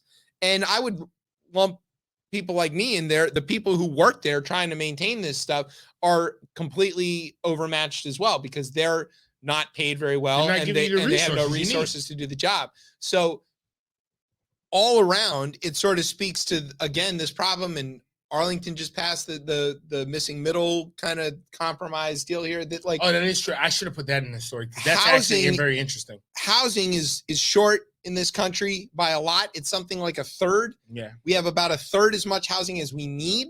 That means 2 out of 3 people is not adequately housed in this country, whether they're living multi-generational when they don't want to be, or whether they're living with roommates when they don't want to be, or any of these circumstances, or they're like stuck in a small apartment and therefore can't start a family. Again, they were talking about that worker shortage problem. It's all of these things. And it's obvious what the solution is we need to build more housing. And here you've got DC, which is a city that is falling into money. I mean, there's no shortage of tax revenues here. And even though this budget, they try to tell you there is, but yeah, but they're lying about that because we all see the money coming in. I mean, DC is flush with cash. And where did the federal money go from last year? Yeah, not only that, where's the federal money for all the time? Because we, the city, are subsidizing the federal government's behavior. Why don't you pay for Metro, you assholes? But whole nother aspect, like it could be done. This is the same as the climate thing. Everybody knows what needs to happen. They're just refusing to do it. I don't understand why, except for that they're trying to make these short-term gains. What are you going to do with your money? When it's floating in the river. Yeah, what are you going to do with this money? You can't send your kids to an elite school because it's gone. You can't buy property someplace else and retire on the beach because the beach is a hurricane hellscape. What are you doing with this money? How short-sighted can you be? We're not even talking about being one generation short-sighted. Well, at least me and my kids will live well. It's my grandkids' problem. This is like a you problem now in the next decade. What are you doing? Talk about the budget. Budget here. I'm gonna leave the budget. I'm gonna leave this skim conversation because I haven't had a chance to dive deep into it. But from what I've seen from it, cutting the circulator and certain proposed cuts to the circulator. A lot more traffic cameras. Oh yeah, got to generate more revenue, which is insane because of how much revenue those things. Things make millions of dollars. Millions of dollars. Improve safety, and which I guess they go to the developers' budgets. I don't know. I reckless speculation here. Not saying that. Just asking. I'm questions. not saying it. Just asking questions. Way to go, Tucker. Yeah, this budget. It's really tricky. I mean, because again, when there are questions about repealing service to the circulator and keeping it from Georgetown Union Station and specific areas, obviously, right? Funny that. Yeah, even though you're trying to run your favorite thing, the streetcar from the same place. Jesus Christ. No. No streetcars. I'm gonna leave the budget where it is right now. I'll do some more deep dive on that, but the council members seem up in arms, which it should be that, right? That's where the fight should happen. It's where it should happen. I get it. The council members are up in arms about this. They have a lot of things they want to happen inside their districts. It's what tricky. They should be doing. It's very tricky again because this budget has been seen to be we have to pull back, whether it's due to inflation, whether it's due to the change of the economy, because all of you motherfuckers trying to push into a recession that's not here because there's a lot of fucking jobs. Right. You can't have a recession when there's fucking when inflation is growing. Inflation is growing and it's 3%. Yeah, it's not a recession. It's not a Stop recession. saying it's a recession. It's not a recession. Eventually, you guys will push us there because it's growth. But this city has come into a lot of money over the last year and a half, 2 years, and we should probably use this in better ways. You better do it fast because whatever the budget they pass, Congress is probably going to nix it. They're going to nix it. So that's the thing is that you got to remember, whatever DC does, it's not really up to us. As we've seen. Yeah. And depending on where it's at, if it has the big C word in it, Biden will rock with that. Yeah, it could be. But if it has bestiality in it, you know that the Republicans will support it. Yeah. Because, again, just to be clear, last week Republicans voted to protect legal bestiality in the District of Columbia. I thought we liked dogs in this place. Matt Gaetz loves them. Oof. Yeah. Oof. Yeah. Oh, bell for that one. All right, we were going to talk about World Baseball Classic. We did that already. Yeah. It was the most amazing thing. Yeah, so good. I'm also glad it still doesn't happen all the time because 3 years is good. 3 years is good. The suspense of it is good. The next 3 years is going to be more insane. Yes. Well, we'll see where Ohtani lands at that point with the development of the talent. I want Give a quick shout out to Seti Mullins of the Orioles, who made the team to the U.S. and started in the final. So, way to go. He'll be a soon to terrible be season, former but it's okay. Orioles great. Yeah, he'll be great, but he'll be gone. Yeah, don't do too well around here. Deadline. Speaking of sports teams, Yes, your boy Danny, my cousin, it's getting close. So he cleared out his office from the Commanders' facility. Him and Tanya, because nominally Tanya owns the team. She owns the team. And he's gone, and the team's making moves, right? Got a new OC, re-signed Deron Payne, signed Brissett. There's moves going on, but there's a little something that was a little weird about the contract for Deron Payne. It wasn't that he got $90 million. That part sounds about right. He is that good. He's a sack machine. There was something similarly weird about Brissett's deal coming off the free agency. What was the weird thing in the contract? We're talking about the Washington football team, so Yes. they're shortchanging them. Not quite. Think more about on the back end of the accounting. Back into the accounting, something to do with their guarantees. Yes, Sort of. They're not fully guaranteed. No, they are, but it has to do with the calendar. I'm going to read you the quote here. Let me hear this. Deron Payne, who was given a 4-year, $90 million contract to stay with the team, as well as free agent signings of Jacoby Brissett and Andrew Wiley, had very curious clauses built into their contracts that they wouldn't receive the first payment of their signing bonus until May 12th. This is exceptionally... Well, that shouldn't make sense because the season has already started for This the is NFL. exceptionally bizarre, with the majority of players receiving first payments within a month. A source who spoke to The Athletic believes that it was designed to ensure that a new team owner would have to be the one to pay these signing bonuses. Yeah, because the NFL season starts like March 1st or some shit, like the new season. Yes, so they should be having to get paid. But Danny doesn't want to be the one to pay it, and he's expecting to have been bought out by then. So they rewrote the contracts to make sure that whoever the new guy is has to pay.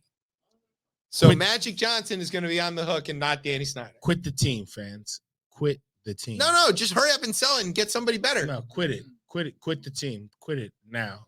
I'm telling you. I mean, what a cheapskate. What the fuck, man? Seriously. I feel it's as if he looked at this long list of reasons that everybody hates him, and he's like, yeah, it's not quite long enough. I'm gonna add a couple. I'm just gonna abuse. He's just a bad guy. People. He's a bad guy. Yeah. Speaking of bad guys, Brian. Oh, wow. Brian has thoughts. Thoughts. Spelled THOTS. Yes. Thoughts. I am going to read this news story. Then Brian is going to use his vast expertise in this field to weigh in. Are you ready? Yeah. In Ottawa, that's in Canada. That's Ottawa. That's the station I'm going to listen to when I leave here. Yeah. Oh, right. Yeah. CBC. This came from CBC. Yeah, right.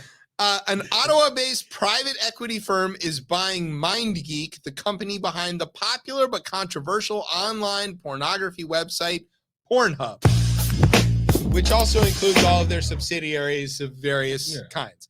You know what, though? That Miami arena would have been better named Pornhub than FTX. Yeah, probably. Could still be in business. The terms of the purchase by Ethical Capital Partners have not been publicly disclosed. MindGeek, which was founded in Montreal in 2004. Do you know that? Canadians are big into porn, apparently. Is now headquartered in Luxembourg. Oh, God. Okay. Way to... you're not up to anything if you flee to Luxembourg. No. That doesn't say sneaky. So they've got a large portfolio of adult entertainment properties. It has been the subject of several high-profile lawsuits in recent years in light of media reports alleging that Pornhub published sexually exploitative videos. Shocking. And the site deleted millions of explicit videos. Brian was very sad about that. In response to the scrutiny, they're facing a lot of lawsuits. But basically, this private equity company is using the forces of the market to force some ethics on Pornhub. They bought them. They can hold the company to some sort of rules, but they're still going to let them make porn for whatever reason. That's legal. I mean, it is legal. Let's see. When asked in an interview with CBC News whether ECP, that's the private equity group, acquired MindGeek at a discounted price due to its legal troubles. Partner Solomon Friedman said that the company saw, quote, a great value. So, yes. Yes. He said that the firm will work to keep young people safe and protect intimate images, as well as treat, quote, all who participate, content creators and users, with respect and dignity, ensuring full, voluntary, informed consent. Because if people want to make porn, ethically, you should let them make it, as long as they do it ethically. Now, Brian knows much more about porn than I think either of us do. Yes. So, you know, I found a Playboy behind the dugout once in high school, and I've been basically limited since then. Brian, I kicked this narcotic at 21 because it was getting bad. Yeah, what's the read on this? All right. Based off of what you said, I read it ahead of time, and it kind of makes sense of what's been going on up late on the site. So, for what one, has been going on the site? Well, for one, initially they had this thing called Model Hub, and Model Hub is where some of the content creators were able to sell their stuff online on their site whenever they felt like it. So whatever they make, they can sell it off. So pretty much it's before OnlyFans did Sort of their like thing. the thing that, Yeah. Okay, got it. So the main thing, though, they end up stopping it. So, and a lot of the creators are kind of surprised about that. And most of these creators are not just amateur people, but also the pros. Yeah. And based off what I read, that's where, you know, the part where, you know, the top tier credit card companies, Visa, MasterCard, end up stopping their processing of this type of content based off of what was read. So I felt like, okay, I get the sense that they were trying to slow things down because, a lot of certain like child porn and things of that nature have been slipping through because pretty much a lot of people were just going to Pornhub, and especially during the COVID years, they felt like it's like, okay, we can easily get in it and people will just watch this stuff. And So- even if it gets pulled off the site, who you cares? know, Yeah. it was there for a week. We made our money. they'll. I mean, mind you, they do have watchdogs. They do have proper watchdogs. Yeah, but there's only a limit to how much. Right, but yeah. there is a limit. So, but now also the fact on the site that I've noticed is the fact that the pretty much the analytics of everything, where it used to be where you would have your, you know, what you've watched and who you follow, sort of like in a particular order. Yeah. Now it's pretty much boom, here's everything. And it's like, okay, this is not what I wanted. And then on top of that, it's like, even if you saw like maybe one or two, you know, videos of something, you're going to see a plethora of that more often than you would really want to, even though you just only saw it once. So now it's I think Pornhub is still, I'm going to say, finding its new self.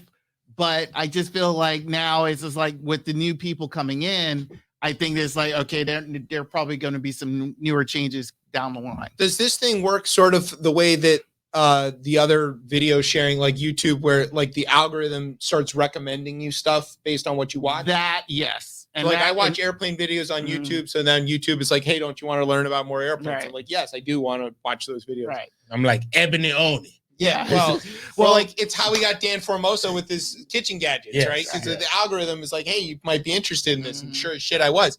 So this, and you're saying that that's working less well now? I think for me it is because of the fact it's like, okay, when prior to this crazy change, I was okay with the fact it was like, okay, give me the people I've been following because I just want to follow them. Because you're following them for Yeah, a for a reason. reason. Sure. Just give me, you know, if there's a particular genre, so to speak, that I want to look at, give me a list of that. But don't give me something I only saw once and then blast it all over. So there's, so my it's page. acting as if because you looked at it once, now it thinks you want to look at that all the time. Right. And so it's not working. I mean, Yeah. it's not Yeah, it's recommending. not Not working. recommending properly. It's not recommending effectively it. Right.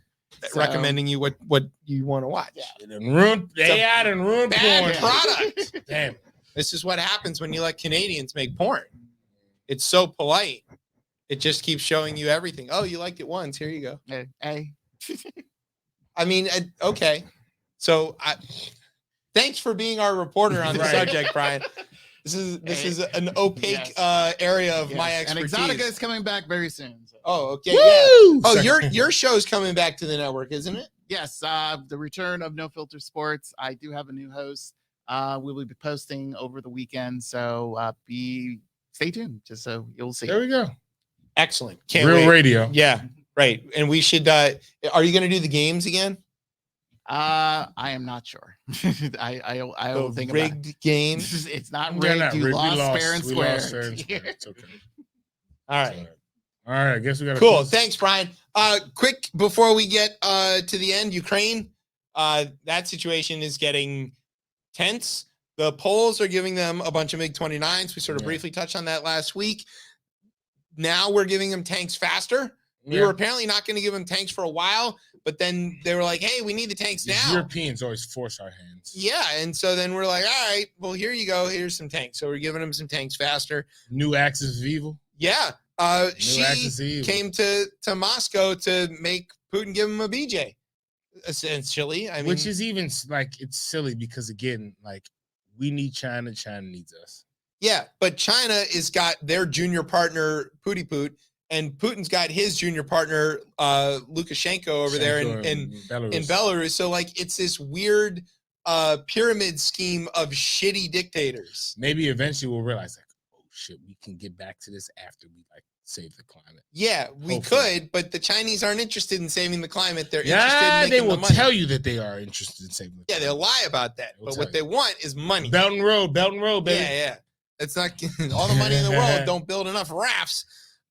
But by contrast, she went to Moscow. Kishida, the prime minister of Japan, went to Kyiv and met with Zelensky. So, like, we are setting up a new Cold War, Yeah, and it's it here. looks like It's Ukraine is going to be the It's here. delineation. Yeah. It's the new Berlin. So, get ready for David Hasselhoff to make another record. I think that's how that Maybe works, that right? should happen. You get a Cold War, Hasselhoff, then don't hassle the Hoff. Go blue. Right. Mm, And there's been no progress on peace despite China saying that that's what they were there to do. peace. Yeah. Come on now. Yeah. That's Watch like, out, Taiwan. That's like free Uyghurs. Oh, they're giving away free now. And not that I ever want to say this like publicly, but I'm going to do so. Lindsey Graham was on the Daily Show with Al Franken, who's been Yes. hosting this week. And the interview that they did together, it's a good 20 minutes. Go look it up on YouTube. Dynamite stuff. And it turns out Lindsey gets a few things right here and there, specifically about Ukraine. because he's not. DeSantis seems to be better prepared on Ukraine than other folks. Yeah, but he's faking it. Yes. He only found out Ukraine existed when Desmond Howard told him it wasn't Michigan. That's hilarious. Hit him. Play the thing. Come on. Hit it. Go blue. There he goes. All right. I got it on my own. Yeah. Yeah, It's self-deprecation. Yeah, we can do it to ourselves. It's Okay, okay. It's okay when we say it. Yeah. All right, we've come to the end of the show. Oh, and no, sort no, of- no, oh, no, no, we have no, not no, come no, to the end no, of the no. show. Brian I is. really have to answers. pee. I have one particular answer. Uh-oh. Okay, so there is a very secretive person who slipped me this picture of a particular Oh person. God, we have hair. All right. Yes. So, but I Not want to just know. hair, a lot of hair. Yeah, a lot of hair. But I want to know is this: what is this guy looking at in your phone? No, I don't have a phone. I don't have a Well, phone. whatever he's looking What at. he's looking at is this is hold on, go back to the picture. Who That's the is sixth this? inning? No, it's the fifth. Oh, this is the ninth. Oh, this is when it all went to shits. Yeah. Yeah, okay. Yeah, I think Drew Storen just came in at this point. I'm Okay. pretty sure Storen is in, and we know Former Storen, Nats closer. Yeah, I think he already blew the game at this point. You did go on to win the World Series. But this is Game 5 of 2012. Oh, okay. Yeah, this is This much is longer bad. ago. This is I always thought I really don't look at that picture This is enough. the Worth years. Yeah, this is Edwin Jackson after he played for St. Louis, which I think won in 2011. I could be wrong on that. Edwin Jackson comes in the sixth inning and just blows the game. Just blows the fucking game. Drew Storen blows the game. And like that was such a cold night. I had the worst. I think I got like bronchitis as I left. It was so bad. So what is the title of this artwork? Artwork? Yeah, what do we call this piece? Only nigga in right field. I was gonna call it Sad Tez. Yeah, that's the basic That's version. the Sad Tez. Yeah, that was back. Yeah, like not a lot of blacks back then. 2012, not a lot of blacks. Hashtag the Black. The blacks limited. So we'll have like Crying Jordan and Sad Tez. Sad just like test. There is. your Yeah, I name. was very. I was sick because again it was very cold that night. I didn't wear the proper clothes. I went and got really drunk after that. As you do after a After playoff loss. Big play, I got really drunk. And I was at a work for a week. Well, Everybody started, and they were all cool with it because they were like, because they knew that they were the like, Nats had damn, lost. yeah, and like my phone exploded because that's on PBS. I didn't know I was on PBS.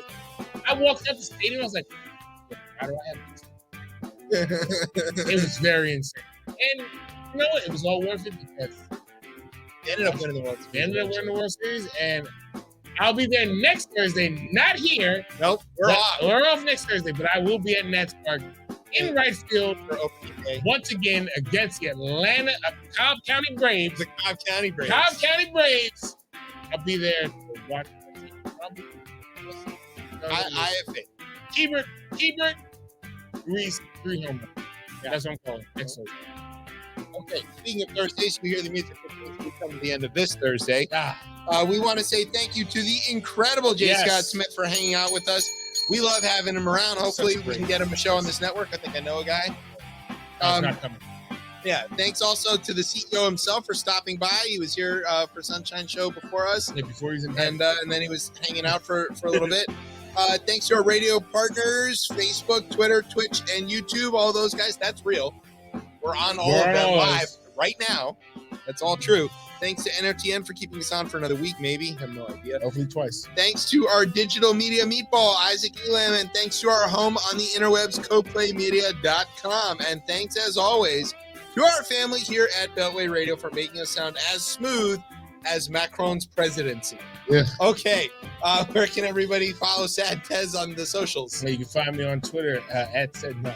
Yeah. You can find me on Twitter at DC Cortez. You can find me on Instagram at Catch Report. You can find me at Nats Park next Thursday at 105. If you do Yeah. find him, you have to buy him a beer. That's the rules. Yeah, find me. Okay. Find Tez, buy me a beer. Yeah, he's like, where's Waldo? Except it costs you a beer. I'd buy you a beer, but I'm not going. Shouldn't go. Work and stuff. All right, and then you can find me and the show on Twitter at ChipChatRR, and you can find us on Facebook or Instagram at RibChipChat. And you can, of course, find us most Thursday nights, but not the next 2 Thursday nights, here on Beltway Radio and Beyond. I'm Chip, that's Tez, that's Brian. You've been listening to Chip Chat on Beltway Radio and Beyond. Proletariats, unite! Sweeps.